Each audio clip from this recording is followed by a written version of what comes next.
Hello friends. In July 2025, NASA discovered the third interstellar object to ever enter our solar system. It was moving at 250,000 kilometers per hour, coming from the direction of the galactic center. They called it 3I Atlas. By October, it had disappeared behind the sun. Where it was supposed to re-emerge, it didn't leave. It stayed, and someone at NASA didn't want anyone to know. This is the story of what happened when I found out why.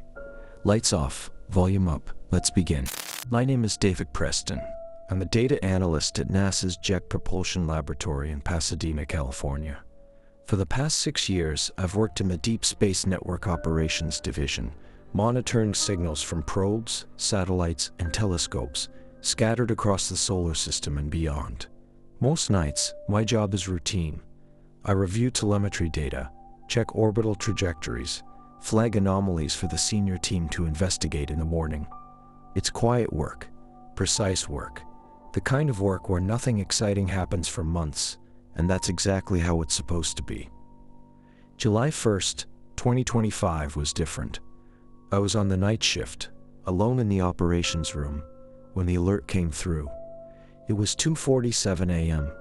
The system flagged a new detection from the Atlas Survey Station in Chile, an automated telescope array designed to scan the sky for near-Earth objects, asteroids, anything that might pose a collision risk. The alert classification was unusual. Hyperbolic trajectory, priority review. I pulled up the data feed. At first I thought it was an error.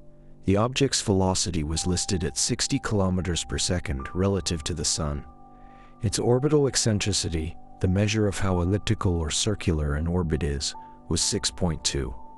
Anything above 1 means the object isn't bound to the Sun's gravity.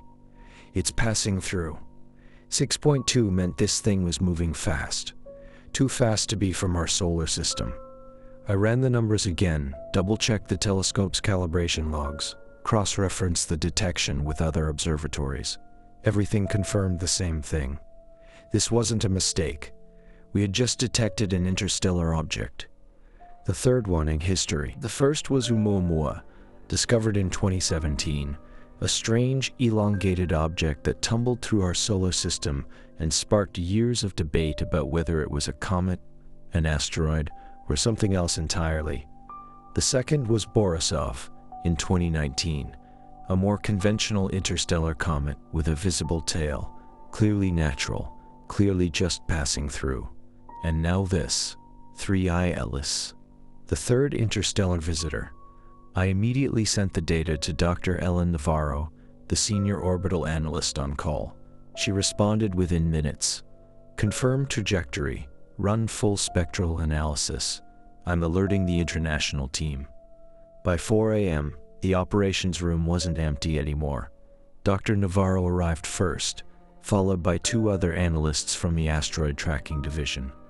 We ran the calculations together, over and over, hoping one of us had made a mistake. No one had.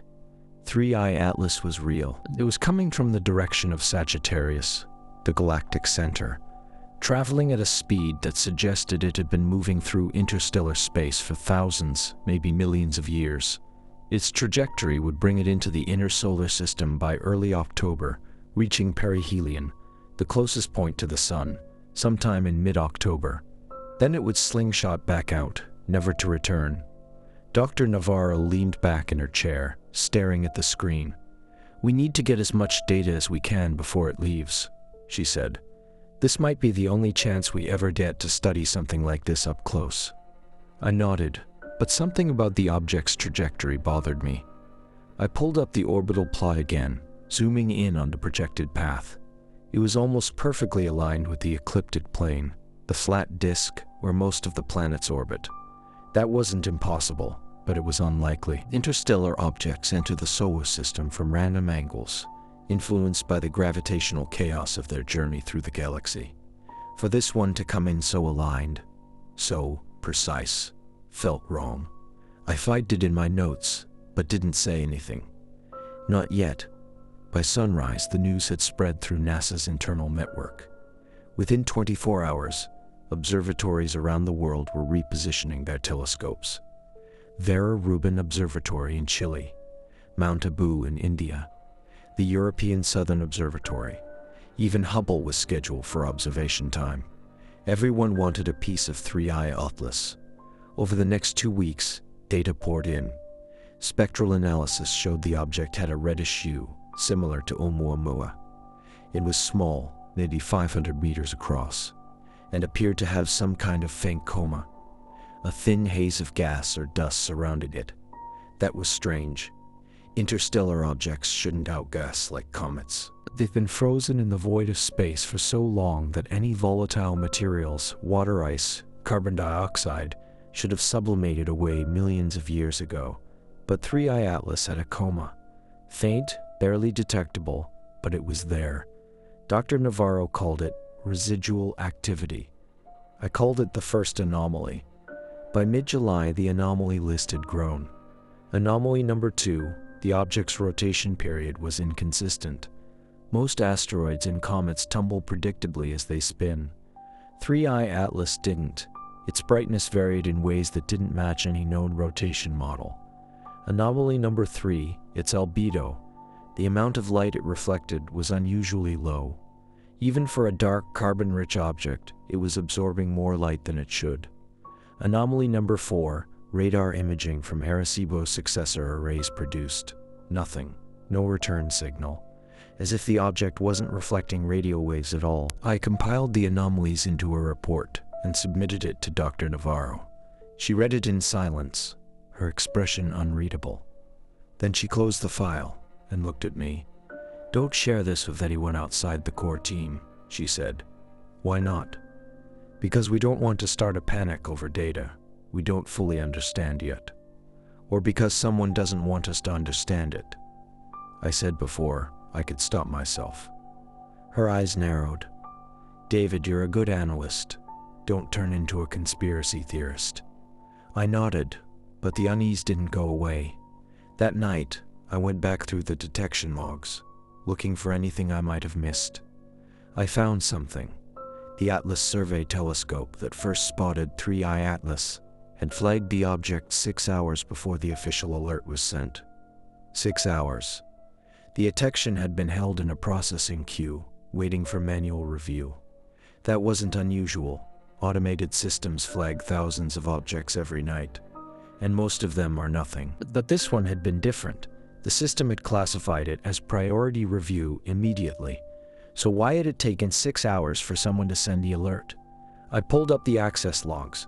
Someone had opened the detection file at 8:52 p.m. the previous night, more than 5 hours before I'd seen it. The user ID was Navarro E. Dr. Navarro had seen it first, and she hadn't told anyone, not for 5 hours. I sat back, staring at the screen. Why would she wait? What had she been doing during those 5 hours? I checked her access logs further. She'd run the same trajectory analysis I had. She'd cross-referenced it with historical data. She'd opened a file I didn't recognize. Interstellar Protocol 217.pdf. I tried to open it. Access denied. Level 4. Clearance required. I only had level 3. I logged out and sat in the dark for a long time, listening to the hum of the servers around me. 3i Atlas was still out there, hurtling toward us at 250,000 kilometers per hour. And someone at NASA had a protocol for it. A protocol from 2017, the same year Oumuamua was discovered. August 2025 felt like working inside a pressure cooker. The entire astronomical community had its eyes on 3i Atlas. Papers were being drafted. Observation schedules were coordinated across time zones. Press releases were being prepared, carefully worded to avoid speculation, while still generating public interest. At JPL, our small team had become the central hub for data aggregation. Every telescope that captured an image, every spectral reading, every radar attempt, it all came through our servers first. I was drowning in data, and the more I looked, the less sense it made. By the second week of August, the anomaly count had reached 15. 15 distinct observations that didn't match any natural explanation. Dr. Navarro had stopped calling them anomalies. She called them irregularities pending further analysis. The distinction felt deliberate. Anomaly implied something was wrong. Irregularity just meant we didn't understand it yet, but I knew what I was seeing. Anomaly number 5. The coma around 3I Atlas wasn't consistent with any node outgassing pattern. Comets release gas when solar radiation heats their surface, creating jets that spray in specific directions based on rotation and composition. 3I Atlas's coma was perfectly uniform. A perfect sphere of faint haze, expanding and contracting at regular intervals. Every 24 hours. Exactly 24 hours. I flagged it in my report. Dr. Navarro's response came back within an hour. Likely tidal heating interaction with solar wind. Not unusual. Except it was. Tidal heating doesn't create perfect 24-hour cycles. That's an Earth day. Why would an object from outside our solar system pulse on a terrestrial schedule? I didn't ask her directly. Instead, I started keeping 2 sets of notes, the official reports I submitted to Dr. Navarro, and a private file on my personal laptop, encrypted, where I tracked everything that didn't add up. By mid-August, my private file was longer than the official one. Anomaly number 6. High-resolution imaging from the Vera Rubin Observatory showed surface features that didn't match any known asteroid or comet morphology. The object wasn't irregular and cratered like a typical asteroid. It wasn't smooth and icy like a comet nucleus. It had edges, straight lines, subtle, almost imperceptible, but they were there. Geometric patterns that ran along its surface like seams. I sent the images to Dr. Navarro with a note. Request mineralogy analysis. Possible crystalline structure. Her response was terse. Compression artifacts. Imaging team is aware. I pulled up the raw data files myself. No compression artifacts. The lines were real. Anomaly number 7.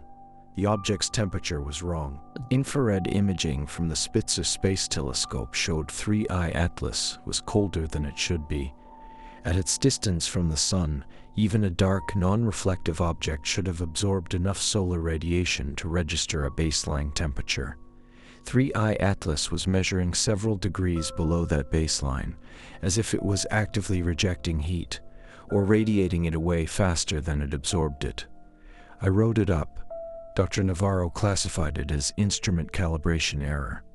I checked the calibration logs myself. Spitzer was fine. That night I stayed late in the lab. The building was nearly empty by 10 p.m., just a few security personnel, and the night shift engineers monitoring the Deep Space Network dishes. I pulled up the Interstellar Protocol 2017.pdf file again. Still locked, but I had an idea. JPL's internal file system wasn't as secure as it should be. Most of the senior staff used the same password structures. Last name, first initial, year of hire. Dr. Navarro had been at JPL since 2009. I tried, under VARROE 2009. Access denied. I tried, Navarro E 2009. Access denied. I sat back, staring at the login screen. Then I remembered something. The file was dated 2017, the same year Oumuamua was discovered. I tried. OUMUAMUA 217. The file opened. My hands were shaking as I scrolled through the document. It was a technical memo, distributed to a small list of senior personnel across NASA, ESA, and JAXA. The subject line read, Interstellar Object Detection and Response Protocol, classified. The first section outlined standard procedures for identifying and tracking interstellar objects. Nothing unusual there. But the second section made my stomach drop. In the event of the anomalous behavior inconsistent with natural celestial mechanics, observation data is to be reviewed by the Interstellar Threat Assessment Group, ITAG, before public release. Threat assessment. Not scientific curiosity, not astronomical research. Threat. The document continued. Priority indicators for ITAG review include, but are not limited to, trajectory correction, non-gravitational acceleration, electromagnetic emissions, geometric surface features, and evidence of intentional deceleration. I read the list again. 3I Atlas had at least 3 of those indicators. The perfectly aligned trajectory, the geometric surface features, the temperature regulation that suggested active cooling.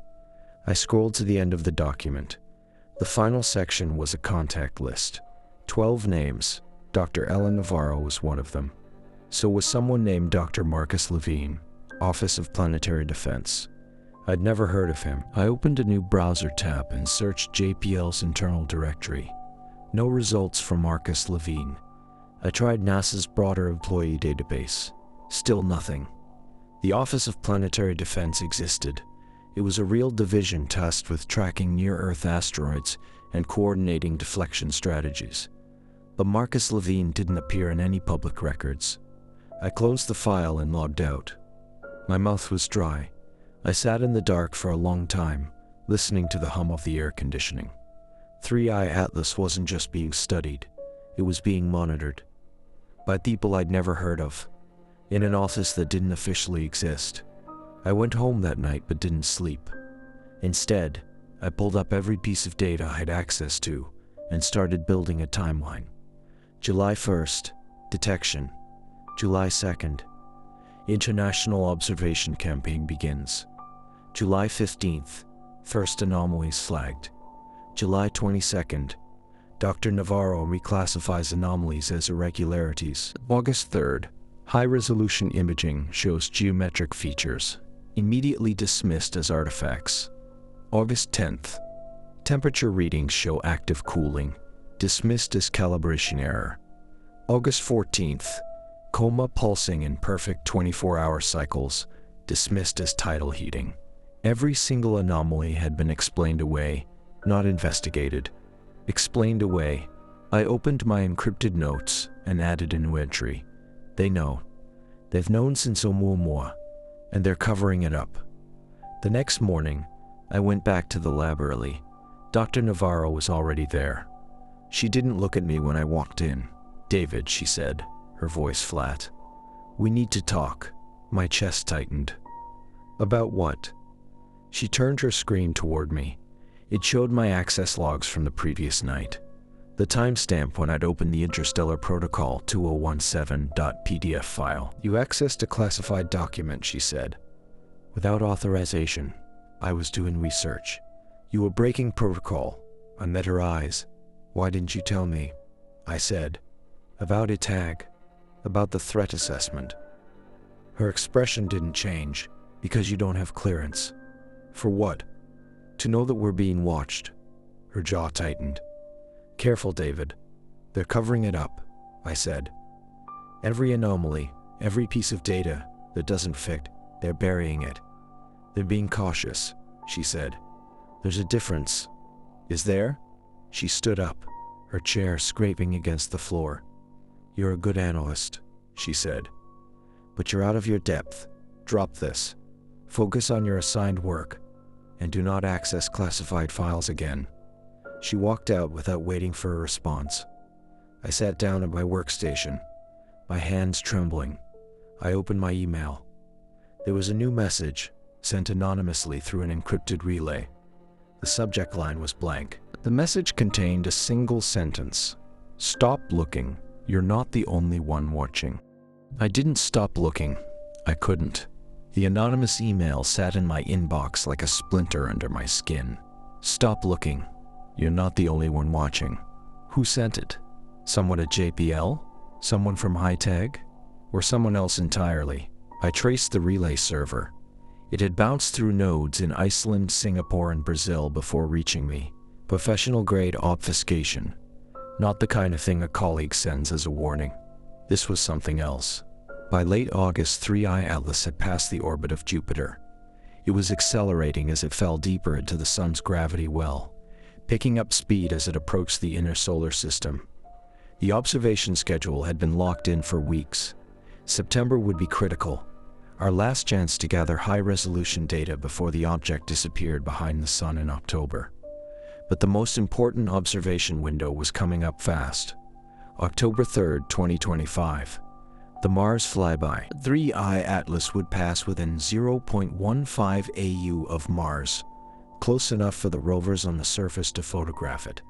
Curiosity and Perseverance, still operational after years on the Red Planet, had been repositioned to capture images during a flyby. It was a rare opportunity, a chance to see an interstellar object from two perspectives simultaneously: ground-based telescopes on Earth and surface rovers on another planet.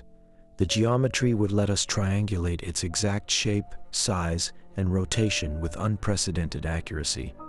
Dr. Navarro had been unusually quiet about it. Normally, an event like this would have her coordinating press briefings, drafting observation plans, pulling in favors from other divisions. But she barely mentioned it. When I asked her about the Mars data pipeline, she gave me a clipped response. Handled. Focus on the Earth-based observations. That was it. No details. No collaboration. Just handled. I didn't push.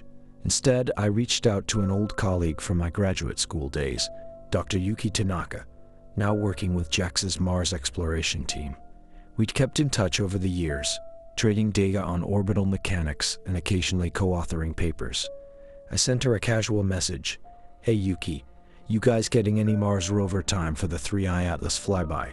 Would love to see what Perseverance captures. Her response came back 2 hours later. Weird you ask. We requested observation time, but got denied. NASA said the rovers are being used for priority imaging, but wouldn't say what. You know anything? I stared at her message. Priority imaging? Of what? 3I Atlas was the priority. Unless NASA was planning to image something other than the object itself. I checked the rover schedules. Both Curiosity and Perseverance were listed as locked restricted access for October 3rd. That wasn't normal. Rover data was usually shared across international partners. This was a unilateral lockdown. I wrote back to Yuki, do you have any back-channel access to the raw image feeds? Anything that bypasses the main data distribution? Her reply was hesitant. Technically yes, but it's against protocol. Why? Because I think NASA is hiding something, and I need to see it before they scrub the data. 3 dots appeared, then disappeared, then appeared again. Finally, her response came through. I'll see what I can do. But David, be careful. If this blows back on me, I'm done. I know, thank you. October 3rd arrived faster than I expected. The flyby was scheduled for 11:47 a.m. Pacific time. I was in the operations room with the rest of the team, monitoring the data feeds from observatories around the world. 3I Atlas was now visible to the naked eye from dark sky locations. A faint, reddish point of light moving slowly against the background stars. The media had picked up on it. Articles were being published. Third interstellar visitor, passes Mars. Scientists brace for once-in-a-lifetime observation. What secrets does 3I Atlas hold? Dr. Navarro was fielding calls from journalists, giving carefully worded interviews that said a lot without saying anything at all. I kept my head down and watched the data streams. At 11:50 a.m., the first images from the Mars rovers started coming in. They appeared on the internal server, flagged as priority review, restricted distribution. I clicked on the folder. Access denied. Dr. Navarro's clearance only. I glanced over at her. She was on the phone, her back to the room, speaking in a low voice I couldn't hear. I opened my encrypted chat with Yuki. Anything? Her response came immediately. Uploading now, stream link below. Delete after viewing. A URL appeared. I copied it into a private browser window. The page loaded slowly, buffering in segments. Then the image appeared. It was a photograph taken by Perseverance's Mastcam Z camera, pointed toward the horizon. The Martian landscape stretched out in familiar rust-red tones, rocky plains, distant hills, the thin haze of the atmosphere. And there, just above the horizon, was 3I Atlas. It looked wrong. At this distance, it should have been a faint dot, maybe slightly elongated if the exposure was long enough. But the image showed something else. The object was clearly resolved. Not a dot, not a blur, A shape. It was oblong, but not in the chaotic, tumbling way of a natural asteroid. It was smooth, symmetrical, and along its surface, running from one end to the other, were the lines I'd seen in the earlier images.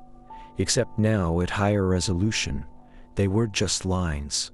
They were seams, panels, geometric divisions that looked almost manufactured. My breath caught in my throat. I zoomed in on the image, pixel by pixel. The object's surface had texture, fine details that didn't match any known rocky or icy body. It looked metallic, reflective in places, matte in others, and at one end, barely visible, there was a darker patch, an opening or a cavity, something that looked like it had depth. I saved the image to my laptop and opened the next file in Yuki's stream. This one was from Curiosity, taken from a different angle. The object was oriented differently here, rotated maybe 30 degrees from the Perseverance shot. And now I could see more of the surface details. The geometric panels weren't random. They formed a pattern, hexagonal segments tessellating across the surface like a honeycomb. Each segment had a faint border, slightly raised, as if they were individual plates fitted together. This wasn't a rock. This wasn't ice. This was something built. I heard Dr. Navarro's voice behind me. "David." I minimized the browser window and turned around. She was standing 5 feet away, her phone still in her hand, her expression unreadable. "What are you looking at?" she asked. "Data feeds," I said. "The Mars FLYBY." "From which source?" "The public distribution server." She stepped closer, her eyes flicking to my screen. "Show me." I opened the official NASA image feed. It showed a low-resolution image from Curiosity, a wide-angle shot of the Martian horizon with a barely visible dot labeled 3I Atlas. Nothing like what I'd just seen. Dr. Navarro studied the screen, then looked at me. "Good," she said. "That's what you should be focusing on." She walked away. I waited until she was out of the room. Then I opened the private browser window again. The high-resolution images were still there. I downloaded them all, 16 files in total, taken over a 45-minute window as the object passed overhead. I stitched them together into a sequence, and that's when I saw it. The object wasn't tumbling randomly. It was rotating, but not the way a natural object rotates. It was stable, controlled, like it had gyroscopes or thrusters. In the final image of the sequence, taken as 3I Atlas disappeared beyond Mars's horizon, the dark cavity at one end was visible again, and this time there was something inside it. A faint glow, red, pulsing. I zoomed in until the pixels broke apart. The glow wasn't reflected light from the sun. It was internal. The object was active. I closed the laptop and sat very still. My hands were shaking again. This wasn't a comet. This wasn't an asteroid. This was a probe, or a ship, or something worse. And it was heading straight for the sun. That night I got another anonymous email.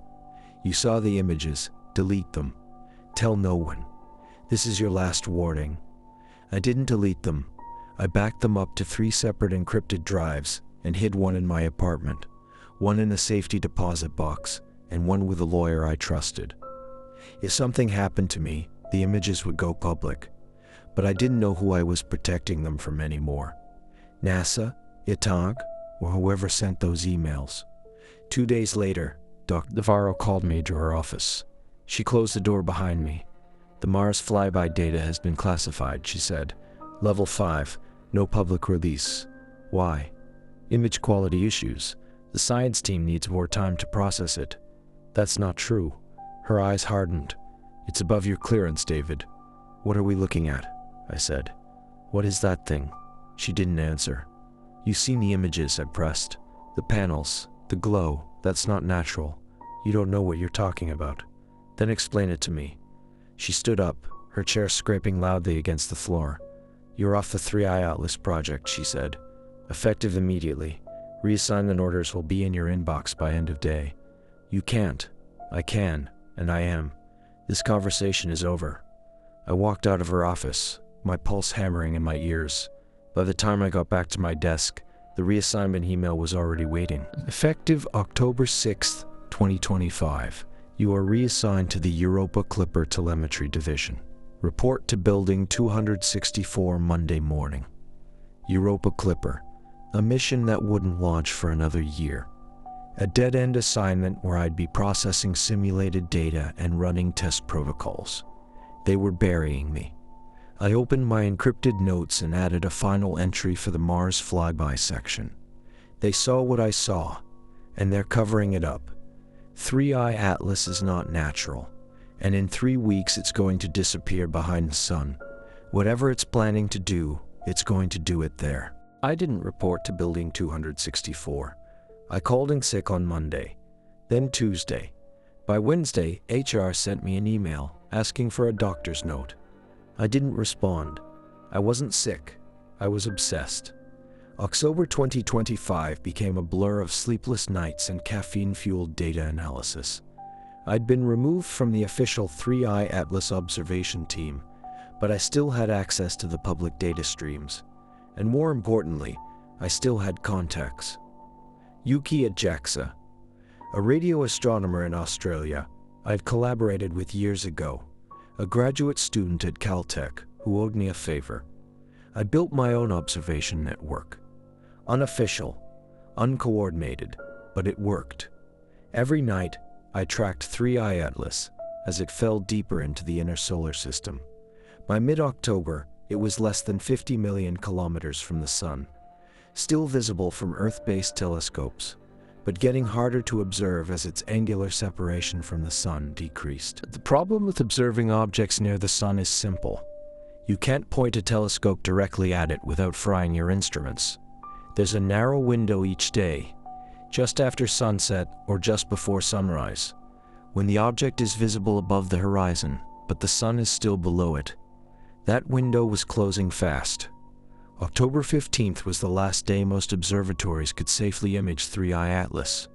After that, it would be too close to the sun, too dangerous to observe. For 3 weeks it would be invisible, lost in the solar glare, hidden. I marked the date on my calendar, October 15th. Last light. That night I watched the final observation window from my apartment. I had 3 monitors set up, one showing the live feed from the Mount Abu Observatory in India, one displaying data from the Australian radio array, and one tracking the object's predicted trajectory. At 11:34 p.m. Pacific time, Mount Abu captured the last clear image. 3i Atlas appeared as a faint red dot against the stars, barely distinguishable from the background noise. The geometric patterns I'd seen in the Mars images weren't visible at this resolution. It looked almost ordinary, just another distant object falling toward the sun, but I knew better. The image froze.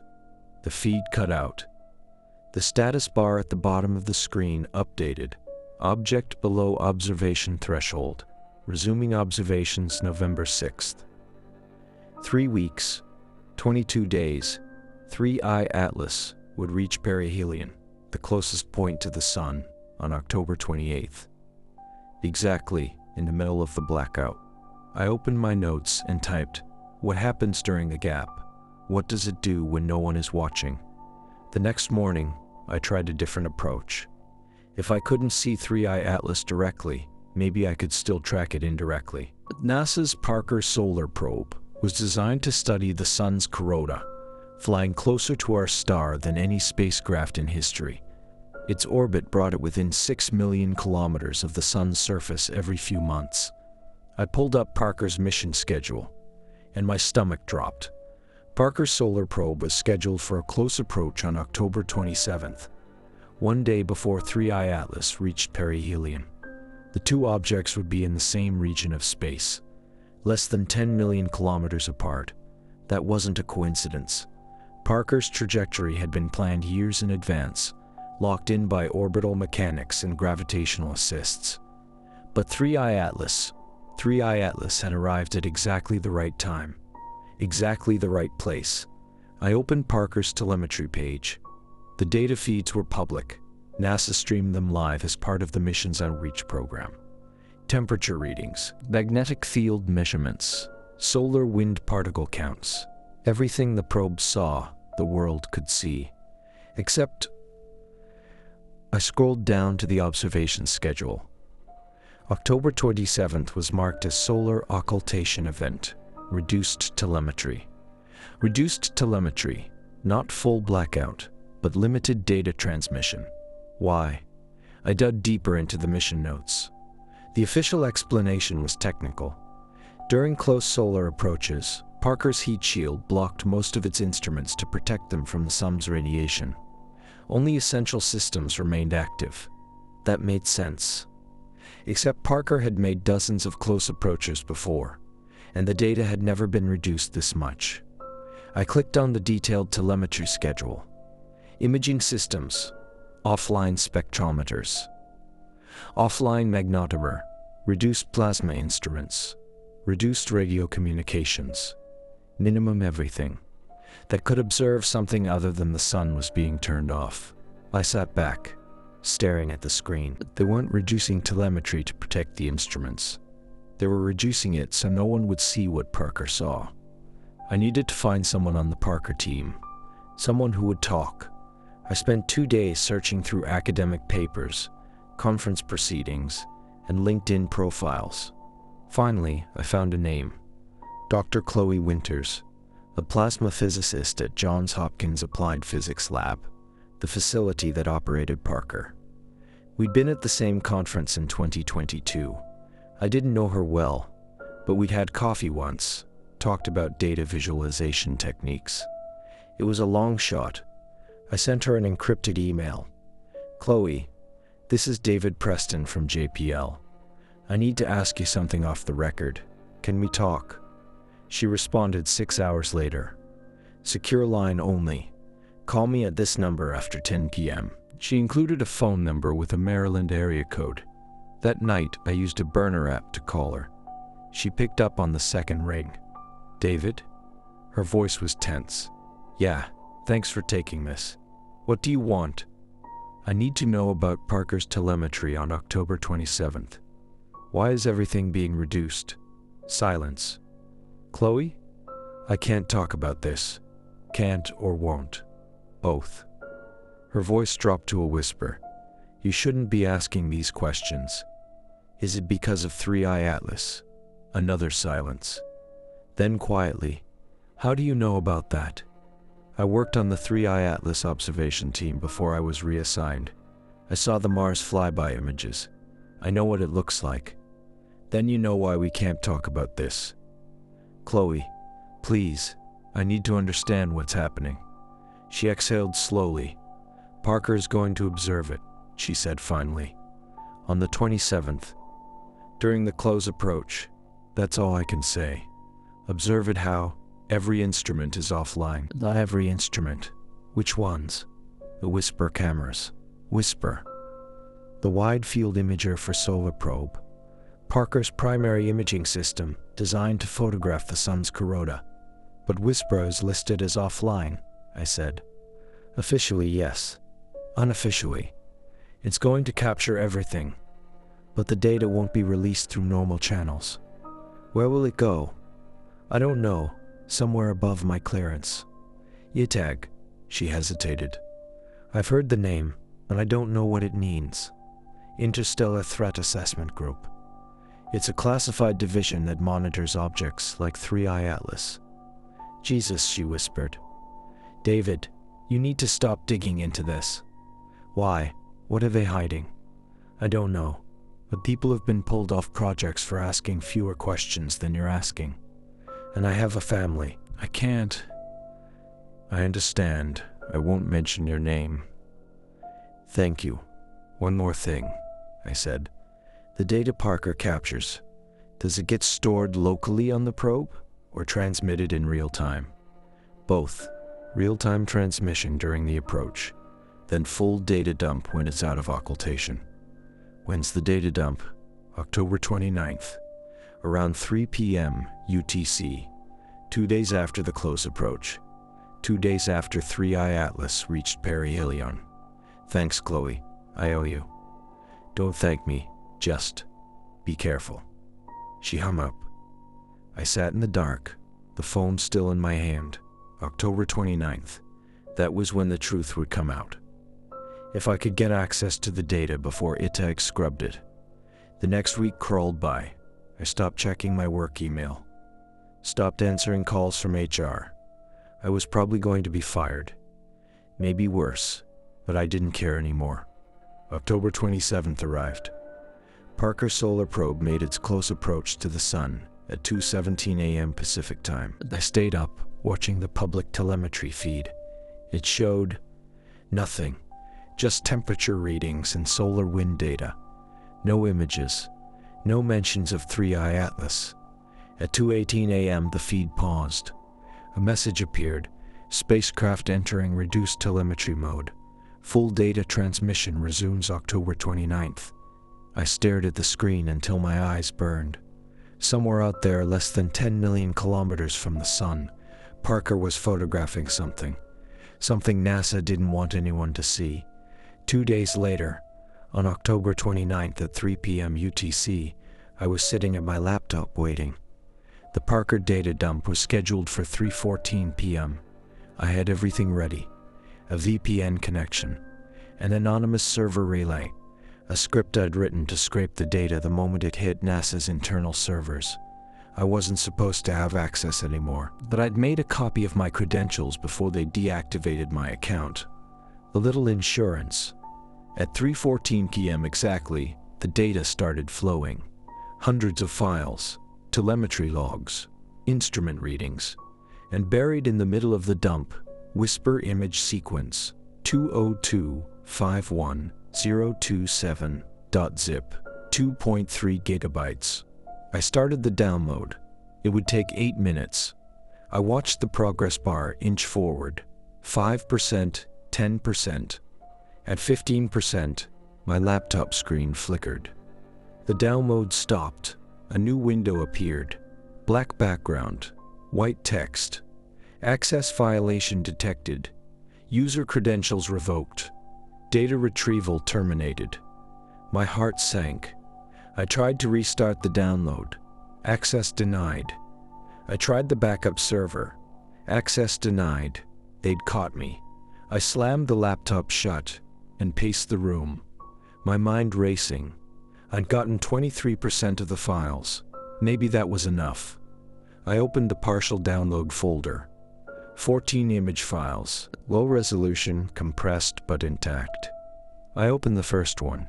It showed the sun's corona, brilliant white streamers of plasma arcing into space. And there in the lower right corner, barely visible against the glare, a dark shape. I opened the second image. The shape was clearer now. Oblong, symmetrical. The same geometric panels I'd seen in the Mars images. But now something was different. The object was changing. In the third image, the panels had shifted, separated, unfolding. By the 10th image, the object didn't look like a solid mass anymore. It looked like a structure, segmented, modular, with pieces extending outward like petals opening, or antennae deploying.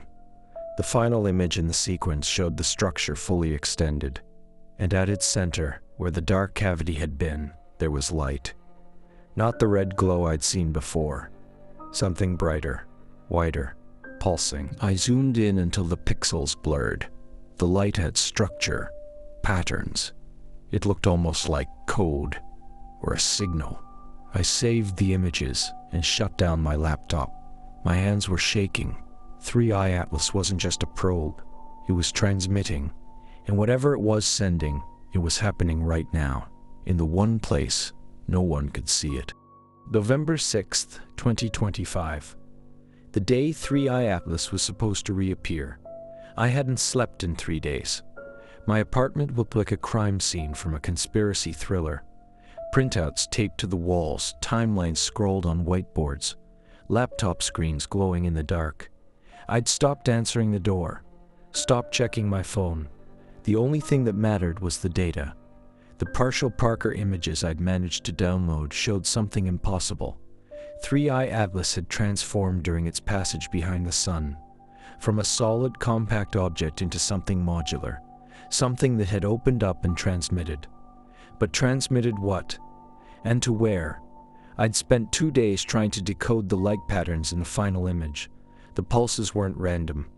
They followed a rhythm, short bursts, long pauses, clusters of rapid flashes. It looked like binary, or Morse code, or something older. I ran it through every decryption algorithm I could find. Nothing matched. Whatever language 3i Atlas was using, it wasn't human. At 6:47 a.m. Pacific time, the Mount Abu Observatory in India reopened its observation window. 3i Atlas should have been visible again, emerging from behind the sun, continuing its trajectory outward. I pulled up the live feed from Mount Abu's website. The telescope was pointed at the predicted coordinates. Empty sky. I refreshed the page. Still empty. Maybe the timing was off. Maybe the object had accelerated or decelerated during perihelion. I pulled up the European Southern Observatory feed. Their telescope was pointed at a slightly different position, accounting for potential trajectory changes. Also empty. My chest tightened. I opened the JPL tracking page, the one that showed predicted positions for all known solar system objects. 3i Atlas was listed, but its status had changed. Object not recovered. Observation pending. Not recovered. That meant no one had seen it yet. Not Mount Abu, not ESO, not anyone. I opened my encrypted chat with Yuki. "Are you seeing this?" 3i Atlas didn't show up. Her response came back immediately. "I know. Our team has been scanning for 2 hours. Nothing. Either it's much dimmer than expected, or it's not there anymore." I stared at her message. Not there. That didn't make sense. Objects don't just disappear. Unless unchanged train trajectory. I opened the orbital mechanics software I'd been using to track 3i Atlas since July. I plugged in the predicted perihelion parameters. Distance, velocity, angle. Then I ran the simulation forward. The trajectory arc appeared on my screen, showing where the object should be now. 6.2 AU from the sun, moving at 60 kilometers per second, heading outward toward interstellar space. But if the object had changed velocity during perihelion, I adjusted the parameters. What if it had decelerated? What if instead of slingshotting around the sun and continuing outward, it had slowed down? I ran the simulation again. The new trajectory appeared, and my blood went cold. If 3i Atlas had reduced its velocity by just 8%, it wouldn't be heading outward anymore. It would be in a stable orbit, around the sun, inside our solar system. Permanently. I saved the simulation and opened a new browser window. I needed confirmation. Something that would tell me if I was right, or if I'd lost my mind completely. I pulled up the archives for the Solar and Heliospheric Observatory, SOHO, a spacecraft that had been watching the sun continuously since 1995. SOHO's cameras were designed to monitor solar flares and coronal mass ejections, but they also captured anything that passed near the sun, comets, asteroids, and, occasionally, interstellar visitors. I searched the SOHO image database for October 27-28th, the perihelion window. Most of the images showed the usual solar activity, bright flares, plasma loops, the slow churn of the corona. But in one image, time-stamped October 28th, at 4:33 UTC, there was something else, a dark spot. Small, barely visible against the sun's glare. I zoomed in. The spot wasn't a sunspot, it was in front of the sun, silhouetted, and it had a shape. The same oblong profile I'd seen in the Parker images. But here, in the SOHO frame, the object was closer to the sun than it should have been, not passing by, orbiting. I downloaded the image and cross-referenced it with Parker's data. The positions matched. 3i Atlas had decelerated. It had inserted itself into a solar orbit, and no one was talking about it. I checked the official JPL updates. Nothing, no press releases, no observation bulletins, just the same bland status. Object not recovered. They knew. They had to know. Soho's data was public. Anyone with access could have seen the same thing I just saw, but they weren't saying anything. I opened my encrypted notes and typed, 3i Atlas didn't leave, it stayed, and they're hiding it. That night, I got another anonymous email. The subject line was blank. The message contained a single line of text. Stop now, or you'll disappear too. I stared at the screen. Two? Who else had disappeared? I opened a new search window and typed, NASA personnel missing 2025. The results were sparse. A few articles about budget cuts and staff reassignments. Nothing unusual. I refined the search. NASA scientist missing October 2025. One result. A small article from a local news site in Maryland. Johns Hopkins researcher reported missing. The article was dated October 31st. I clicked it. Dr. Chloe Winters, a plasma physicist with Johns Hopkins Applied Physics Laboratory, was reported missing by family members on October 30th. Dr. Winters was last seen leaving her office on October 28th. Authorities are investigating but have not ruled out foul play. My stomach dropped. Chloe, the woman who'd told me about Parker's observation, missing. 2 days after the perihelion event. I closed the laptop and sat in the dark for a long time. This wasn't a cover-up anymore. This was something worse. The next morning, I made a decision. I couldn't go public with what I knew. Not yet. I didn't have enough proof, and whoever was watching me would shut me down before I could get the information out. But I could do something else. I could find the people who did have proof. The ones in EPILOGUE. The ones who'd been monitoring 3i Atlas from the beginning. I pulled up the Interstellar Protocol 217.pdf document again. The contact list at the end had 12 names. Dr. Ellen Navarro was one. Dr. Marcus Levine, the ghost from the Office of Planetary Defense, was another. I didn't know how to reach Levine, but I knew someone who might. I opened my old work contacts and scrolled through the list until I found a name. Dr. Raymond Cole, Planetary Defense Coordination Office. We worked together briefly in 2021 on an asteroid deflection simulation. He'd been friendly, professional, someone who believed in transparency. I sent him an encrypted email. Ray, I need to talk to you about something off the books. Can we meet? It's urgent. He responded 2 hours later. Griffith Observatory, tomorrow 7 p.m. Come alone. I arrived at Griffith Observatory at 6:45 p.m. The parking lot was nearly empty, just a few tourists and a couple of security guards. I walked up to the main entrance and waited. At exactly 7 p.m., Dr. Cole appeared. He was older than I remembered. Mid-50s, gray hair, deep lines around his eyes. He didn't smile when he saw me. David, he said quietly, you shouldn't have reached out. I didn't know who else to trust. He glanced around, then motioned for me to follow him. We walked along the exterior pathway, away from the main building, until we were standing at the edge of the overlook. The city lights of Los Angeles spread out below us like a glowing grid. What do you want? He asked. I want to know what EPILOGUE is hiding. About 3i Atlas. He didn't look surprised. How much do you know? I know it didn't leave. I know it's in a stable orbit. I know you're covering it up. He exhaled slowly. It's not a cover-up. It's containment. Containment of what? Information, panic, chaos. People have a right to know. Do they? He turned to face me. What do you think happens if we tell the world that an interstellar object, one that's clearly artificial, has parked itself in orbit around our sun? What do you think happens to society when we admit we're being watched by something we don't understand? So you just lie? We manage. We buy time. We figure out what the hell it is before we make any announcements. And what have you figured out? He hesitated. Not enough. Then tell me what you do know. He looked out at the city for a long moment. Then he spoke. 3i Atlas isn't the first, he said quietly. Oumuamua was. It came through in 2017, did a flyby, and left. We thought it was a fluke. Then Borisov showed up in 2019.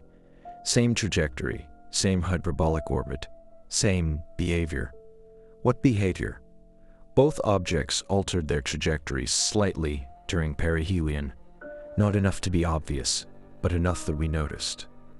Controlled maneuvers. Yes, and 3i Atlas. It was different. It didn't just alter its trajectory.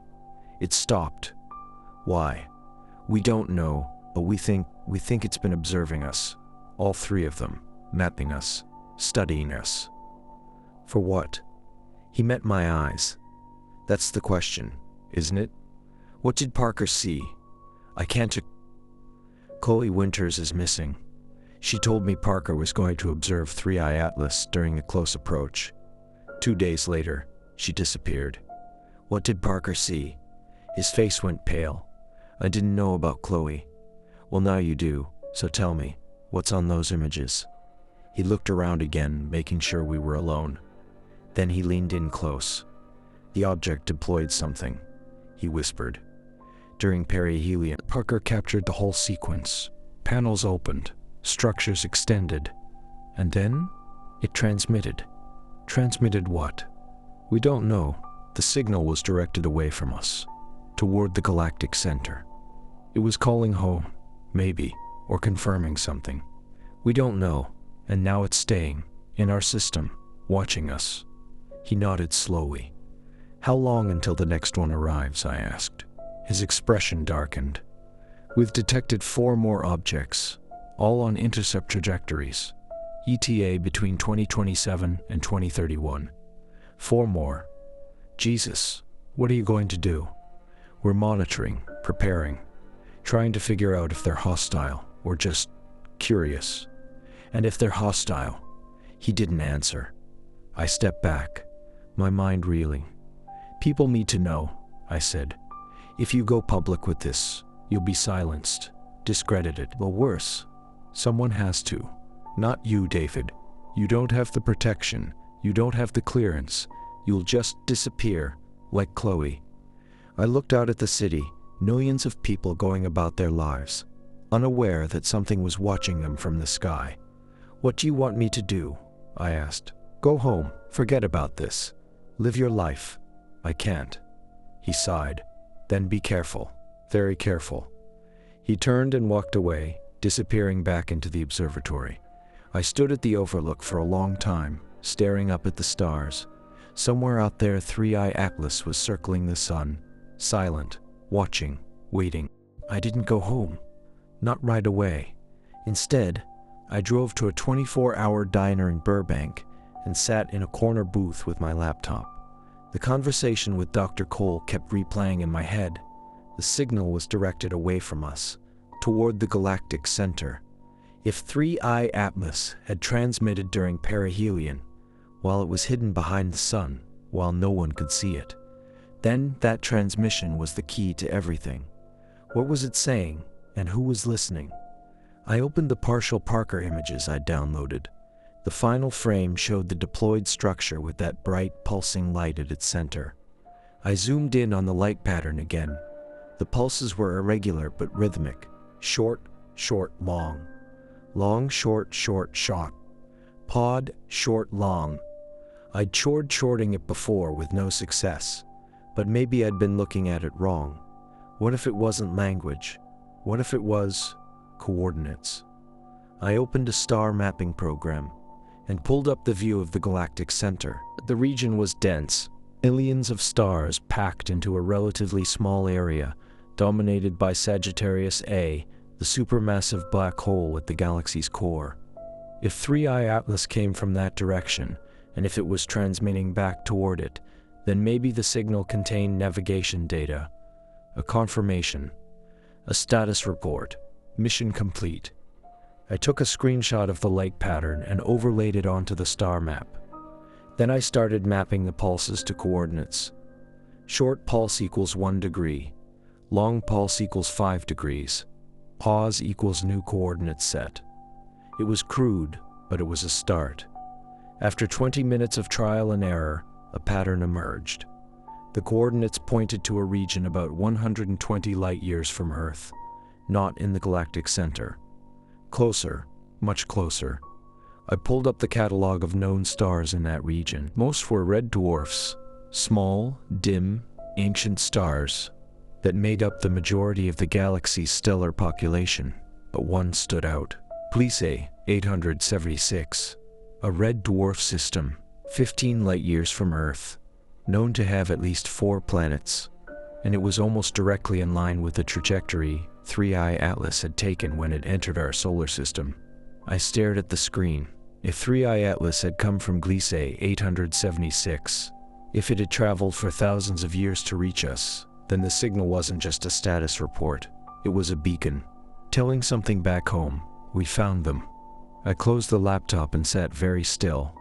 My hands were shaking again. This wasn't surveillance. This was reconnaissance. And we were the target. I paid for my coffee and drove home. It was nearly midnight when I pulled into my apartment complex. The parking lot was dark. One of the streetlights had burned out weeks ago and still hadn't been replaced. I parked in my usual spot and sat in the car for a moment, gathering my thoughts. Then I saw it. A car. Parked 3 spaces down. Dark sedan. Tinted windows. Engine off. But someone was inside. I could see the faint glow of a phone screen through the windshield. I grabbed my laptop bag and got out of the car, keeping my movements casual. Don't look. Don't react. Just walk to your door like nothing's wrong. I made it halfway across the lot when I heard the car door open behind me. Footsteps. Slow, deliberate.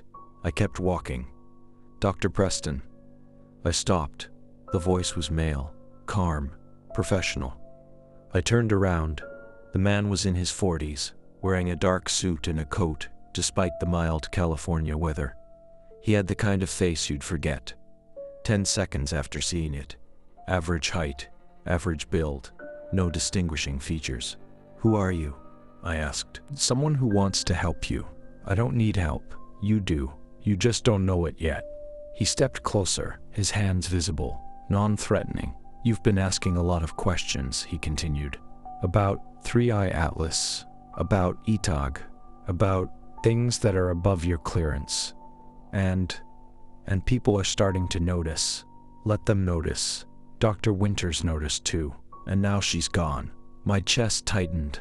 "What did you do to her?" "Nothing. But the people I work for, they don't like loose ends." "Who do you work for?" He didn't answer. "Look," he said, his voice softening slightly. "I'm not here to threaten you. I'm here to give you a choice." "What choice?" "You can stop. Right now. Delete your files. Forget what you've learned. Go back to your life. Or you keep digging. And when you find the truth, it'll be too late to walk away." "Too late for what?" He looked at me for a long moment. "You really want to know?" "Yes." He pulled a small USB drive from his coat pocket and held it out. "Then take this, but don't open it until you're sure you're ready. Because once you see what's on it, there's no going back." I stared at the drive. Every instinct told me not to take it, but I did. He nodded once, then turned and walked back to his car. The engine started, the headlights flicked on, and he drove away. I stood in the parking lot for a long time, the USB drive clutched in my hand. Then I went inside. I didn't open it that night. I set it on my desk and stared at it for an hour. What was on it? More proof? A trap? A way to track me? Finally, at 2:30 a.m., I couldn't take it anymore. I booted up an old laptop I kept offline. No internet connection, no external drives, completely isolated. I plugged in the USB. A single folder appeared. Atlas Archive. Inside were 3 files. The first was a video. I opened it. The footage was grainy, low resolution, timestamped October 28, 2025, 4:19 UTC. It showed the view from Parker Solar Probe's Whisper camera. The sun's corona filled most of the frame, brilliant and churning. And there, silhouetted against the plasma, was 3I Atlas. The object was closer than I'd seen in any previous image. close enough to make out details, the geometric panels, the modular segments, and then, as I watched, the panels began to move, slowly at first, then faster, unfolding, extending, transforming. Within 30 seconds, the compact object had become a sprawling structure, hundreds of meters across, with segmented arms radiating outward like spokes of a wheel. At the center, the light appeared, bright, pulsing, and then the transmission began. The light flickered in rapid bursts, too fast for me to count. The video continued for another 2 minutes. Then the structure began to collapse. The arms retracted, the panels folded back in. Within 60 seconds, 3i Atlas had returned to its original compact form. And then it moved. Not drifting, not tumbling. It accelerated, a controlled burn, adjusting its trajectory, slowing down, inserting itself into orbit. The video ended. I sat back, my heart pounding. That was it. Undeniable proof. 3i Atlas wasn't natural.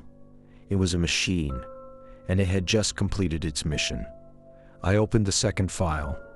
It was a document. ETAG internal memo. Classification. Eyes only date. November 1st, 2025. Subject. 3i Atlas. Orbital insertion. Threat assessment update. Summary.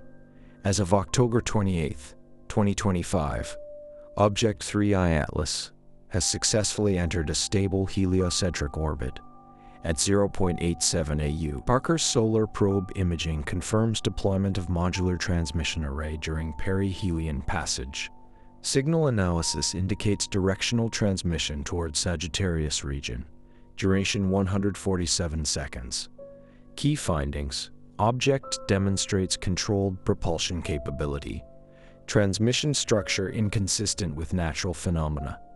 Orbital parameters suggest intentional positioning for long-term observation. Threat level. Elevated recommendations.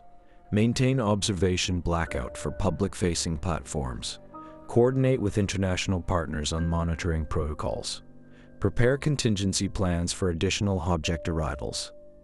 See attached timeline. Next review. December 15th, 2025. I scrolled to the attached timeline. It showed projected arrival dates for 4 additional objects. August Both. March 2027. 4. Atlas 2. September 2028. Ion January 4036. Nose 31st. Each one was marked with the same notation. Intercept trajectory confirmed. They weren't random, they were coordinated. A fleet. I opened the third file. It was an audio recording. Recording date, October 30th, 2025. Unforced 3. I pressed play. Static filled my headphones. Then beneath the noise, the voice. Distorted, filtered, barely human. It spoke in English. This is Dr. Chloe Winters. If you're hearing this, I'm already gone. They came from me after I talked to David Preston. I don't know who they are, but they're not NASA. They're something else. Something connected to EPILOGUE. They told me to forget everything I knew about Parker's observations. When I refused, I don't have much time. David, if you get this, trust no one at JPL. Trust no one at NASA. They've been compromised. The signal from 3i Atlas wasn't just a transmission, it was a confirmation. And whatever it confirmed, it's already started. The audio cut out. Static returned. Then silence. I pulled off my headphones and sat very still. Chloe had recorded that message, knowing she was in danger, knowing she might not survive. And she'd sent it to whoever gave me that USB drive. Someone inside the system. Someone who wanted the truth to come out. I copied all 3 files to multiple encrypted drives and hid them in different locations. Then I opened my encrypted notes and typed, "Chloe is dead. They killed her because she knew. 3i Atlas confirmed something during perihelion. 4 more objects are coming. This isn't reconnaissance anymore. This is preparation. For what? I don't know. But I need to find out before they come for me too. I closed the laptop and looked out the window. The sky was clear. Stars visible between the city lights. Somewhere up there, 3i Atlas was circling the sun. Silent. Watching. Waiting for the others to arrive. I didn't sleep that night. How could I? Chloe's voice kept echoing in my head. It's already started. Started what? I sat at my desk, surrounded by printouts and monitor screens, trying to make sense of the puzzle. 3i Atlas had transmitted during perihelion. The signal was directed toward the galactic center, or more specifically, toward a region near Gliese 876. A confirmation. But confirming what? I opened the ETAG memo again and reread the key findings. Orbital parameters suggest intentional positioning for long-term observation. Long-term observation. Not a flyby, not a brief reconnaissance. 3i Atlas was staying, watching, collecting data. But what kind of data? I thought back to the transmission sequence in the Parker video. 147 seconds of rapid light pulses. That was a lot of information. Too much for a simple status update. What if it wasn't just saying we're here? What if it was sending coordinates, locations, targets? I pulled up the partial light pattern I'd tried to decode earlier. This time I approached it differently.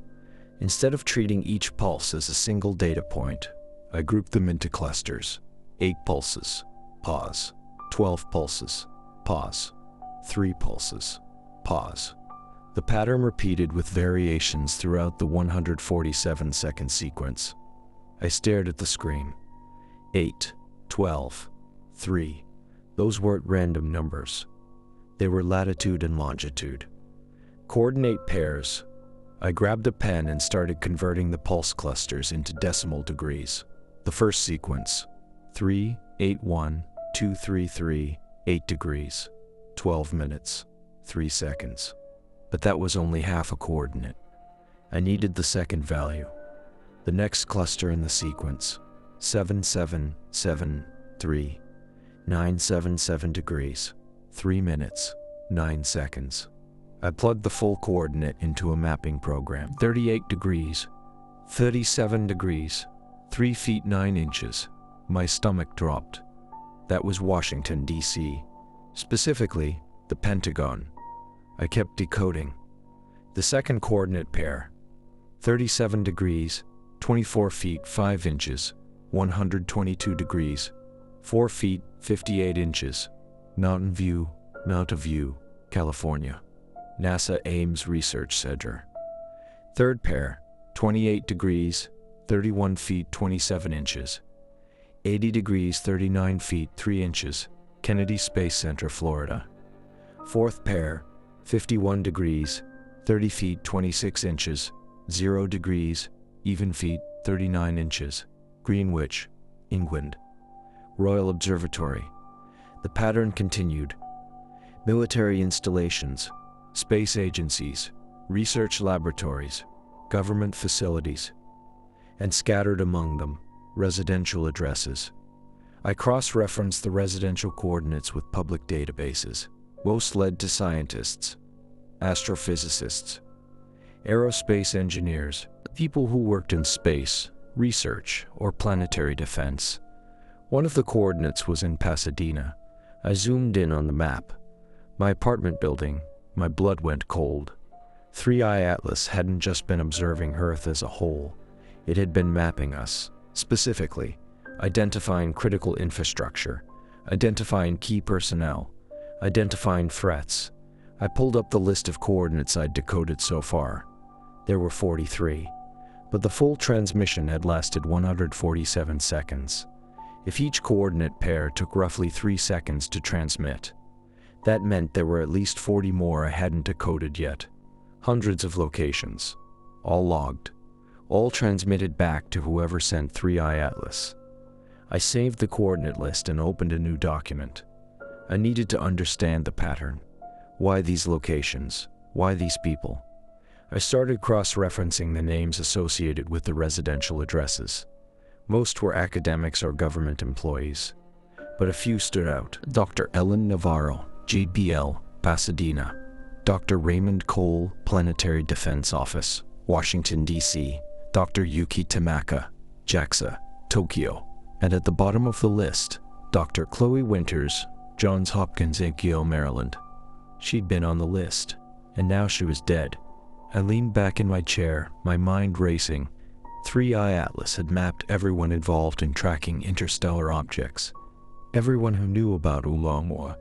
Everyone who might notice when the next visitors arrived. It was creating a target list, and we were on it. I opened my encrypted email and drafted a message to Yuki. Your location was in the transmission. You're being watched. Be careful. I hesitated before sending it. If I was being monitored, sending that email might put her in more danger. But if I didn't warn her, I hit send. 2 hours later, I got a reply. David, my office was broken into last night. Nothing was stolen, but my computer was accessed. Someone copied my files on 3i Atlas. I'm scared. I wrote back immediately. Get out. Go somewhere safe. Don't tell anyone where. And whenever you do, don't access any 3i Atlas data from now on. Her response came quickly. What's happening? I don't know yet, but it's bigger than we thought. I closed the chat and stared at the coordinate list on my screen. If Yuki's office had been broken into, if Chloe had disappeared after talking to me, then whoever was behind this wasn't just covering up the truth. They were actively silencing anyone who got too close. And I was next. I needed leverage, something I could use to protect myself, something that would make me too dangerous to kill. I pulled up the Parker video again and exported it to a cloud server, one I'd set up years ago under a pseudonym, hosted in Iceland, outside US jurisdiction. Then I wrote a script, a dead man's switch. If I didn't log into the server every 48 hours, the video would automatically be released to a list of journalists, scientists, and media outlets I'd compiled. The truth would come out, whether I was alive to see it or not. I activated the script and leaned back. It wasn't much, but it was something. The next morning, I went back to Griffith Observatory. Dr. Cole had told me to be careful, but I needed more than warnings. I needed allies. I found him in the same place as before, standing at the overlook, staring out at the city. I decoded the transmission, I said without preamble. He turned to look at me. You shouldn't be here. I didn't have a choice. The signal from 3i Atlas. It contained coordinates. Hundreds of them. Military bases, research facilities, and people, scientists, engineers, anyone involved in tracking interstellar objects. His expression darkened. How do you know this? Because I was on the list. So was Chloe Winters. So were you. He went very still. Show me. I pulled out my laptop and opened the coordinate file. He scanned the list in silence. When he reached his own address, he closed his eyes. Jesus, he whispered. They're not just watching us, I said.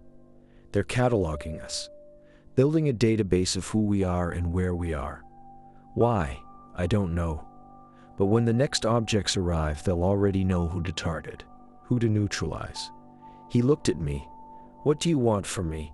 I want to know what ETAG is planning. Are they preparing a response? A defense? There is no defense, he said quietly. Not against this. What do you mean? We've run every scenario, every simulation. If those 4 objects arrive and they're hostile, why are you muffing? No weapons that can reach them. No way to intercept them. We're defenseless. Then what's the plan?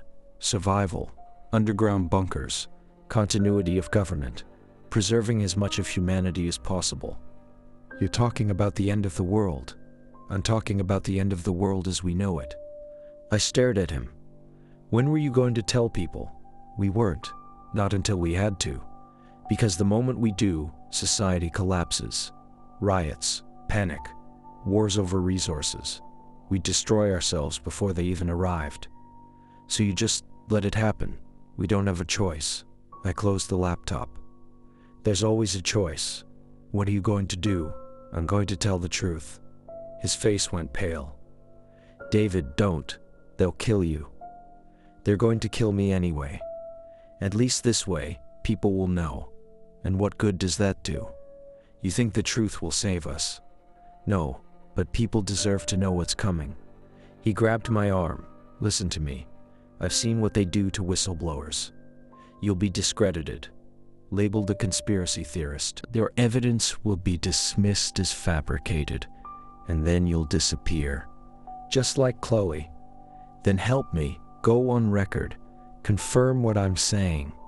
I can't. I have a family. We all have something to lose, I said. But if we don't speak up now, we'll lose everything. He let go of my arm and stepped back. I'm sorry, he said. I can't help you. He walked away. I stood at the overlook for a long time, watching the city below. Millions of people, going about their lives, unaware that in less than 2 years, everything would change. I pulled out my phone and opened my contact list. I scrolled through the names, journalists I'd worked with, scientists I trusted, activists I knew. Who could I trust with this? Who would believe me? Who wouldn't just turn me into the authorities? I stopped on a name, Marcus Chen, investigative journalist, The Intercept. We'd met at a conference in 2019. He'd written exposés on government cover-ups, corporate corruption, whistleblower cases. If anyone would listen, it would be him. I drafted an email. Marcus, I have evidence of a classified NASA program that's hiding the truth about interstellar objects. People have died to keep this secret. I need your help getting the story out. Can we meet? I stared at the message for a long time. Once I sent this, there was no going back. I hit send. Then I went home and waited. Marcus Chen responded within 6 hours. I'm interested, but I need to verify your credentials first. Can you send me something to prove you are who you say you are? I sent him my JPL employee ID, my published papers, and a photo of me standing in front of the Jet Propulsion Laboratory sign. His second message came an hour later. Okay, I believe you're real, but I need to see the evidence before we meet. Upload it to this secure server. He included a link to an encrypted file-sharing platform. I hesitated. If I uploaded the files now, I'd lose control of them. Marcus could publish without me. Or worse, he could turn the files over to someone else. But I didn't have a choice. I needed someone with reach.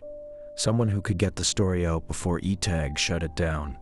I uploaded the Parker video, the ETAG memo, and Chloe's audio recording. Then I waited. 3 hours passed. Then my phone rang. Unknown number. I answered. David Preston? Yes, this is Marcus. I just watched your files. And this is Jesus. This is the biggest story I've ever seen. Relief washed over me. So you'll publish it. I need to verify a few things first. Cross-reference the data. Confirm the authenticity of the documents. But yeah, this is going out. How soon? Give me 72 hours. I need to get legal clearance and coordinate with my editors. This is going to cause a shitstorm. Good, David. You know what's going to happen to you when this goes public, right? I know. You're going to be painted as a crackpot, a disgruntled employee. They'll destroy your credibility. Let them try. Okay, stay low for the next 3 days. Don't talk to anyone. Don't access any NASA systems. And for God's sake, don't go near Jake Yo. I won't. I'll be in touch. He hung up. I set the phone down and exhaled slowly. 72 hours. 3 days until the truth came out. 3 days until the world knew what was coming. I just had to survive that long.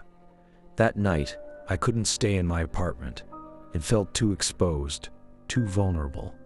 I packed a bag, laptop, hard drives, spare clothes, and checked into a cheap motel in Glendale under a fake name. Cash only. No credit cards, no paper trail. The room was small and smelled like stale cigarette smoke, but it had a lock on the door and a view of the parking lot. I set up my laptop and checked the dead man's switch. Still active, still armed. If anything happened to me, the files would release automatically. I pulled up the news feeds. Nothing about 3i Atlas, no updates, no public acknowledgement that it was still in the solar system. The official JPL website still listed its status as object not recovered. A lie. I opened the orbital tracking software and ran a simulation. The 3i Atlas was in a stable orbit at 0.87 AU, then it would complete one revolution around the Sun approximately every 306 days. That meant it would return to the same position relative to Earth in roughly 10 months. October 2026. Just in time for the next object to arrive. I sat back, the pieces falling into place. 3i Atlas wasn't staying to observe, it was staying to guide the others in.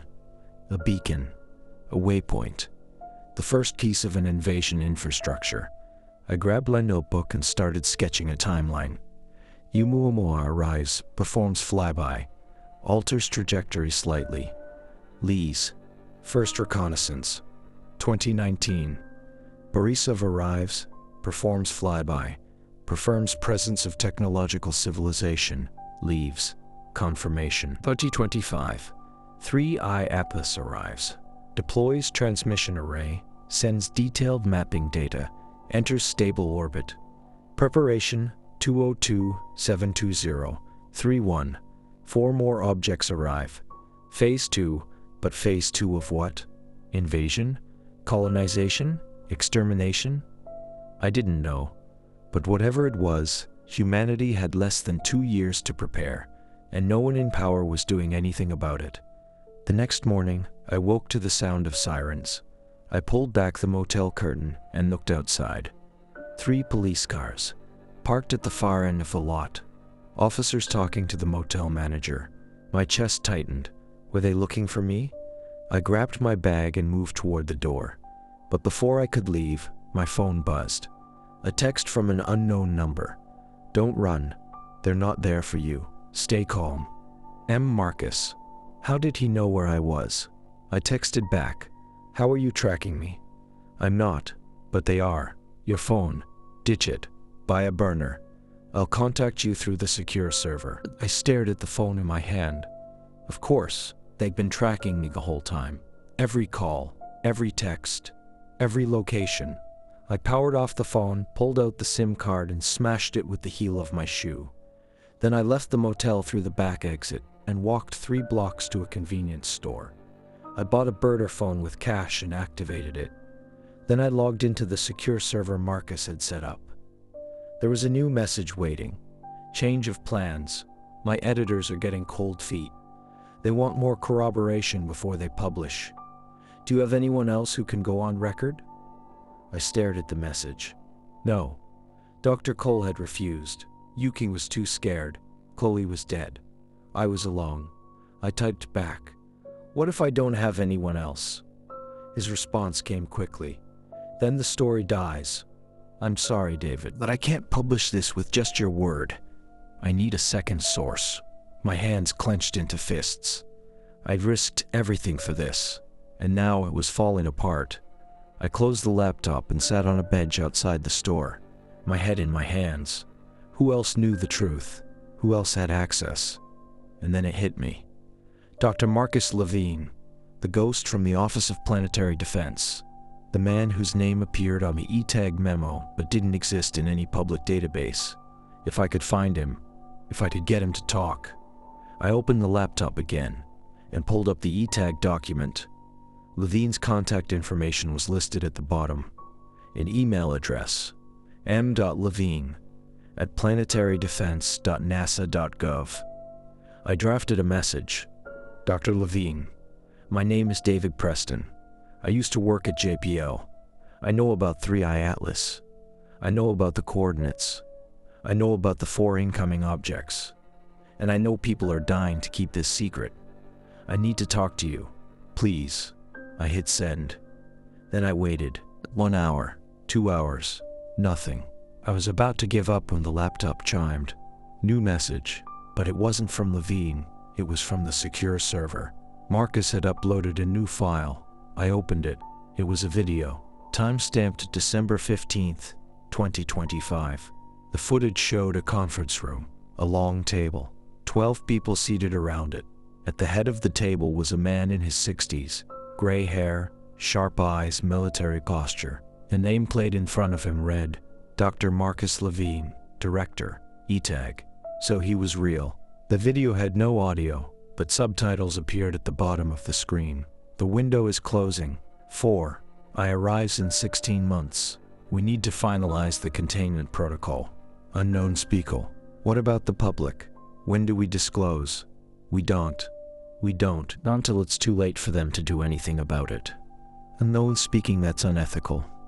Ethics won't matter when they're here. The video cut out. I stared at the screen. Marcus had somehow obtained internal EPILOGUE footage, proof that they were planning to hide the truth until the last possible moment. I typed a message into the secure server. Where did you get this? Anonymous source. Someone inside EPILOGUE. They want the truth out as much as you do. Is it enough? Can you publish now? Almost. I need one more thing. Proof that 3i Atlas is still in the solar system. The EPILOGUE memo says it entered orbit, but I need independent confirmation. Something I can show to my editors. I thought for a moment. The only way to confirm 3i Atlas's position was through direct observation, but all the major observatories were under EPILOGUE's control, unless there was one telescope they couldn't control. Amateur astronomers, people with backyard setups who tracked objects for fun. If I could get them to look at the right coordinates. I pulled up the orbital prediction model and calculated where 3i Atlas should be now. Right ascension, 14h23/17, declination, 15 degrees 42 feet 9 inches, magnitude approximately 18, 2 fate for most amateur scopes. But not impossible. I posted the coordinates to 3 different astronomy forums under a fake username. Anyone able to image this position? Thought I saw something unusual there last night. Would love confirmation? Within 2 hours I have responses. An astronomer in Arizona had captured an image. Faint, grainy, but there was a dot right where 3i Atlas should be, and it was moving, slowly, in an orbital path. I downloaded the image and sent it to Marcus. Here's your proof, independent confirmation. 3i Atlas is still there. His response was immediate. That's it, we're publishing. Story goes live tomorrow at 6 a.m. Eastern. I closed the laptop and leaned back. Tomorrow, the world would know. That night, I didn't sleep. I sat in the motel room, staring at the ceiling, waiting for dawn. At 5:55 a.m., I opened the laptop and refreshed the Intercept's homepage. 5:58 a.m., 5:59 a.m., 6 a.m. The page updated. The headline appeared, NASA's hidden threat. Interstellar object remains in solar system as more approach Earth. Below it, a subheading. Internal documents reveal classified program tracking alien probes. Scientists silenced. Public kept in the dark. I clicked the article. It was everything. The Parker video, the EPILOGUE memo, the coordinate list, Chloe's audio recording, the conference room footage, and my name. Former JPL analyst David Preston provided the Intercept with classified documents, showing. I closed the laptop. It was done. Within an hour, the story was everywhere. CNN, BBC, Al Jazeera, every major news outlet picked it up. Social media exploded. Hashtag 3i Atlas trended worldwide. People demanded answers. NASA released a statement at 9 a.m. The allegations made by former employee David Preston are based on falsified documents and misrepresented data. 3i Atlas exited the solar system as predicted. There is no threat to Earth. But it was too late. The evidence was out. People had seen the video. They'd heard Chloe's warning. They knew. By noon, protests had started outside NASA facilities. By evening, the White House announced an emergency press conference. I watched it from the motel room. The president stood at the podium, flanked by advisors. "My fellow Americans," he began, "I want to address the concerns raised by recent reports. After consulting with NASA and our national security team, I can confirm that an interstellar object designated 3I Atlas has been detected in our solar system. However, there is no evidence to suggest hostile intent." The speech continued, but I stopped listening. They were spinning it, downplaying it, but at least they'd admitted it existed. That was something. My phone, the burner, buzzed. A text from Marcus. "You did it. The truth is out. Now get somewhere safe. This is just the beginning." I looked out the window. The sky was clear, stars visible. Somewhere up there, 3I Atlas was waiting. And in 16 months, the others would arrive. I didn't know what would happen next, but at least now, humanity had a chance to prepare. The world didn't end that day, but it changed. Within 48 hours of the article's publication, every government on Earth was scrambling to respond. Emergency UN sessions, joint military briefings, international space agencies coordinating observation protocols. The truth was out, and there was no putting it back. But I wasn't celebrating. I was hiding. 2 days after the story broke, Marcus sent me a message through the secure server. "They're looking for you. Federal agents showed up at your apartment, seized your computer, your files, everything. They have a warrant for your arrest. Espionage Act violations. Espionage. They were treating me like a traitor. What should I do? Disappear. I have contacts who can help. I'll send you an address. Go there. Tonight." The address was in Oakland, a safe house run by a network that protected whistleblowers and journalists. I packed what little I had and took 3 buses to get there, switching routes randomly to avoid being followed. The house was a small bungalow on a quiet residential street. A woman in her 50s answered the door. "David Preston?" "Yes. Come in, quickly." She locked the door behind me and led me to a basement room. "You'll stay here," she said. "No phone calls. No internet. Unless it's through our encrypted system. No leaving the house. For how long? Until this blows over. Or until we can get you out of the country. Out of the country, they're going to prosecute you. And with the current political climate, you won't get a fair trial. Your best option is asylum. We're working on it." I sat on the narrow bed in a basement and stared at the concrete walls. This was my life now. A fugitive, for telling the truth. The days blurred together. I spent most of my time monitoring the news through the safe house's encrypted connection. The story had taken on a life of its own. Conspiracy theories, doomsday predictions, religious movements claiming 3I Atlas was a sign of the apocalypse. But there was also something else. Scientists around the world, ones who hadn't been silenced by EPILOGUE, were starting to speak out, confirming the orbital calculations, confirming the coordinate transmissions, confirming that more objects were on their way. The public pressure forced NASA to release more information. On December 22nd, they held a press conference. Dr. Ellen Navarro stood at the podium. She looked exhausted, older than I remembered. After extensive review, she began, "NASA can confirm that object 3I Atlas has entered a stable heliocentric orbit and remains within our solar system. We are continuing to monitor the object and assess any potential implications." A reporter shouted from the crowd, "Is it a threat?" Dr. Navarro hesitated. "We have no evidence of hostile intent at this time.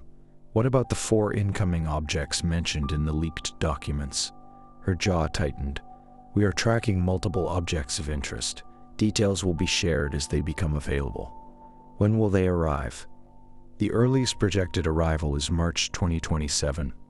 The room erupted in questions. She left the podium without answering any of them. I watched the clip 3 times. She confirmed everything. But her face, she looked scared. A week later, on December 29th, I got a message from Marcus. We need to talk. Video call, 10 p.m. tonight. And exactly 10 p.m., I logged into the encrypted video platform. Marcus's face appeared on the screen. He looked tired. David, he said. Something's happened. What? Someone reached out to me. Someone from EPILOGUE. They want to meet with you. Why? They didn't say, but they implied. They want to make a deal. What kind of deal? Immunity. In exchange for your cooperation. Cooperation with what? They wouldn't say, but David, I think you should hear them out. Are you serious? They tried to silence me. They killed Chloe, and now they want to make a deal. I know that the person who contacted me, they said the situation has changed. The public knows now, and that's created complications. What complications? Mass panic, supply chain disruptions, people hoarding food and water, governments on the brink of collapse. They need someone the public trusts to help manage the narrative. And they think that's me? You're the whistleblower, the one who exposed the truth. If you tell people to stay calm, they'll listen. I sat back, my mind racing. When do they want to meet? Tomorrow, neutral location. I'll be there with you. Where? Griffith Observatory, 3 p.m. Of course. The same place Dr. Cole had warned me to be careful. The same place everything had started to unravel. I'll think about it, I said. David, this might be your only chance to avoid prison. Or it might be a trap. That's why I'll be there. And I'm bringing a camera crew. If anything happens to you, it goes live. I closed my eyes. Okay, I'll be there. The next day, I left the safe house for the first time in 2 weeks. Marcus picked me up in a rented car. A cameraman sat in the back seat. We drove to Griffith Observatory in silence. The parking lot was emptier than usual. Tourism had dropped off sharply since the story broke. People were staying home, preparing, waiting. We walked up to the main entrance. The man in a dark suit was waiting. Not the same one who'd given me the USB drive. This one was older, more official. Mr. Preston, he said, thank you for coming. Who are you? My name is Agent Carver. I'm with the Office of Planetary Defense. You mean ETAG. He didn't deny it. This way. He led us to a private conference room inside the observatory. Sitting at the table was Dr. Marcus Levine, the man from the leaked video, the director of ETAG. He stood when we entered. Mr. Preston, he said, extending his hand. I didn't shake it. Why am I here? He gestured to the chairs. Please sit. We sat. Marcus kept his camera trained on Levine. Levine folded his hands on the table. You've caused quite a disruption, he said calmly. I told the truth. You leaked classified information. Information that was classified for a reason. Because you wanted to hide it. Because we wanted to prevent exactly what's happening now. Panic. Chaos. The breakdown of social order. People have a right to know. Do they? He leaned forward. Do they have a right to know that in 16 months, 4 more objects will arrive? Do they have a right to know that we have no defense, no plan, no hope? Yes. And what good does that do them? It gives them time to prepare. Prepare for what? There's nothing they can do. All you've accomplished is accelerating the collapse. I met his eyes. Then why am I here? He sat back. Because we need you. For what? To help us manage the situation. The public trusts you. You're the whistleblower, the truth teller. If you tell them to remain calm, to trust the process, they'll listen. You want me to lie for you. I want you to help us prevent the total collapse of civilization. By covering up the truth again. By giving people hope, even if it's false hope. I stood up. I'm not doing this. If you walk out of here, you'll be arrested within the hour. Espionage charges. You'll spend the rest of your life in prison. Then arrest me. Levine's expression didn't change. Or, he said quietly, you could help us. and in exchange we'll give you full immunity and no identity. A fresh start. You disappear, and the charges disappear with you. I looked at Marcus. His camera was still rolling. And if I refuse? Levine shrugged. Then you become a martyr, and martyrs don't change anything. I turned and walked toward the door. Agent Carver moved to block me. Let him go, Levine said. Carver stepped aside. I walked out of the observatory, Marcus and his cameraman following close behind. We didn't speak until we were back in the car. What are you going to do? Marcus asked. I don't know, but I'm not working for them. They'll come for you. I know. He pulled out of the parking lot and drove. We'd gone 2 miles when I noticed the car behind us, black SUV tinted windows, following at a steady distance. Marcus, I said quietly. I see them. He accelerated. The SUV matched our speed. We took a side street. The SUV followed. They're not letting us leave, Marcus said. I looked back. The SUV was getting closer. Then my burner phone buzzed. Unknown number. I answered. David Preston, a voice said. Not Levine. Not Carver. Someone else. The voice was distorted, filtered, synthetic. Who is this? A friend. I don't have friends. You do now. The vehicle following you. Ignore it. Turn left at the next intersection. Park at the address I'm sending you. My phone buzzed. A text with coordinates. Who are you? I asked again. Someone who wants the same thing you do. The truth. The line went dead. I looked at the coordinates. A parking garage in downtown LA. Marcus, turn left here. What? Why? Just do it. He turned. The SUV followed. We pulled into the parking garage. 2nd level. Empty except for one car. A gray sedan. Its headlights flashed twice. Park next to it, I said. Marcus parked. The driver's door of the sedan opened. A woman stepped out. Mid-30s, short dark hair. Wearing a NASA jacket. She walked over to our car and knocked on the window. I rolled it down. David Preston, she asked. Yes. Get in. Both of you. Leave the camera. Marcus looked at me. It's okay, I said. We got out and climbed into the sedan. The woman got back in the driver's seat and pulled out of the garage. The black SUV didn't follow. Who are you? I asked. My name is Dr. Lisa Chen. I work at JPL. I was on the 3i Atlas observation team before they classified everything. You're the one who leaked the conference room video.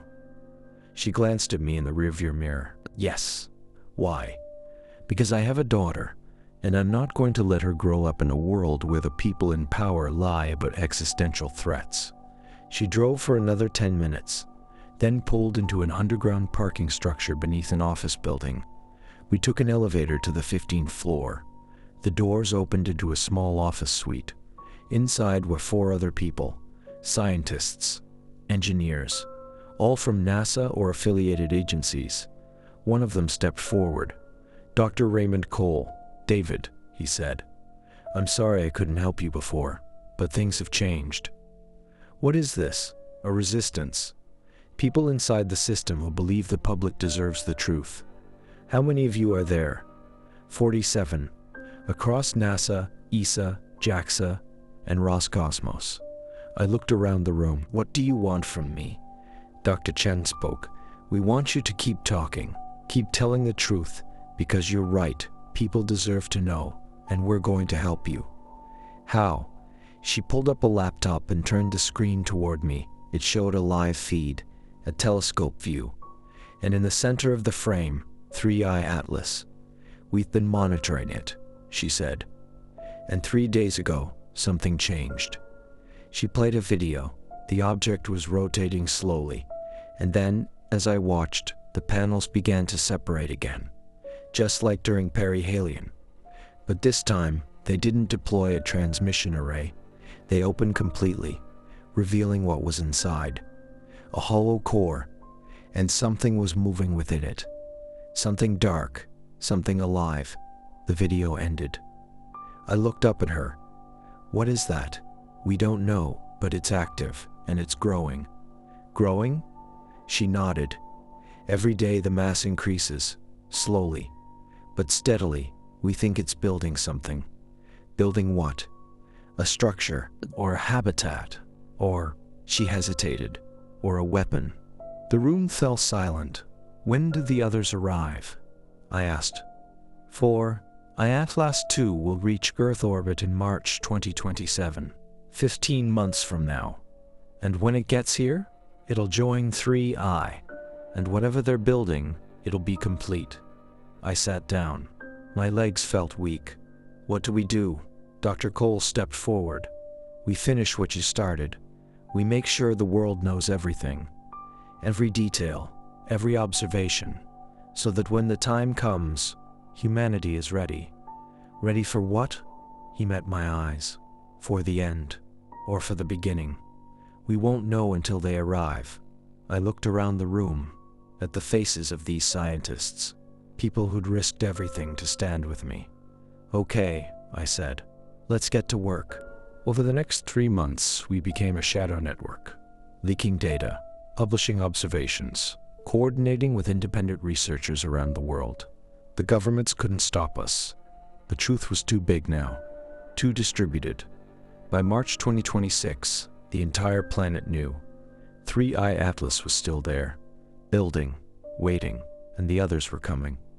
Humanity prepared in the only way it knew how. Some built bunkers, some prayed, some fought over resources. But others, scientists, engineers, dreamers, started working on solutions, defense systems, communication protocols, contingency plans.